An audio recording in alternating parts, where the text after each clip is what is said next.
Hi everybody, this is Eric Torkia, the head of Risk and Decision Science at Technology Partners.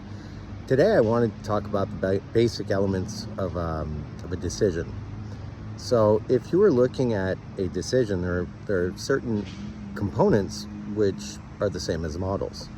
A decision has inputs, outputs, and some sort of process to decide or which option is best or how to come out, which we call a model. Now, that's the technical thing. So if I were building a model, I would have inputs, I would have outputs, and I would have some sort of logic in between. So that's just the way it is.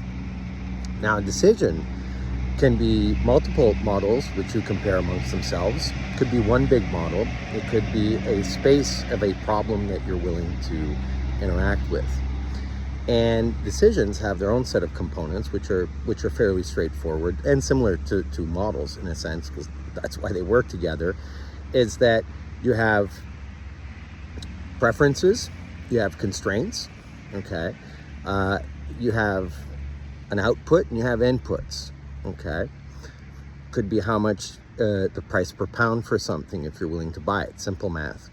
That's the algorithm. You have the price input, and then you have the output, which is some sort of ratio, and it allows you to rank and decide, what kind of purchase you want to make.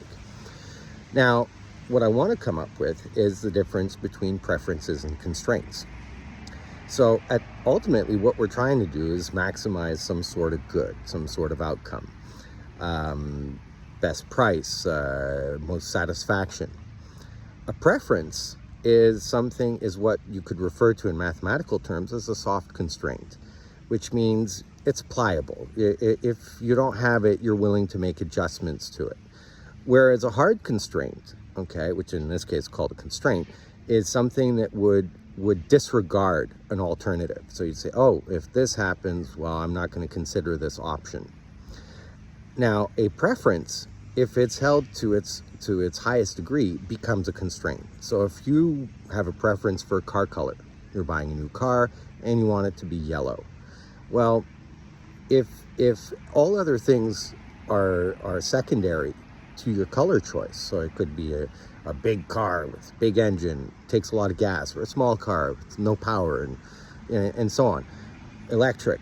These are all things, they could all be yellow. But if you had a budget and you do not have more than that, that is a constraint. That is a hard constraint. You can, and there's not much you can do to loosen a constraint.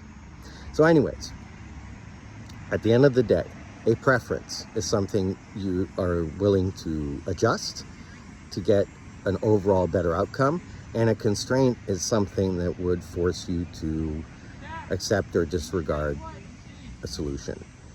And ultimately, the objective function, which is a fancy word for saying outcome, well, that is what preferences and constraints can help you maximize. All right, that's it for today. Bye.